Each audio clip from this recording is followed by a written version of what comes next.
Thailand সফরের তৃতীয় দিন প্রধানমন্ত্রী শেখ হাসিনাকে আজ আনুষ্ঠানিকভাবে অভ্যর্থনা জানাবেন দেশটির প্রধানমন্ত্রী শ্রেথা থাবিসিন। একই সঙ্গে তাকে আনুষ্ঠানিকভাবে গার্ড অব অনার দেওয়া হবে। পরে গভর্নমেন্ট হাউসে প্রধানমন্ত্রী শ্রেথা থাবিসিনের সঙ্গে দ্বিপক্ষীয় বৈঠক করবেন শেখ হাসিনা।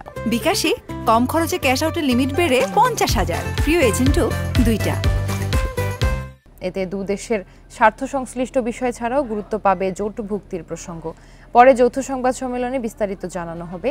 6 দিনের সরকারি সফরে বুধবার থাইল্যান্ডে যান প্রধানমন্ত্রী শেখ হাসিনা। বৃহস্পতিবার জাতিসংঘের এশীয় ও প্রশান্ত মহাসাগরীয় অঞ্চলের অর্থনৈতিক ও সামাজিক কমিশনের 80তম অধিবেশনে বক্তব্য রাখেন। সফর শেষে 29 এপ্রিল সকালে দেশে ফেরার কথা রয়েছে সরকার প্রধানের।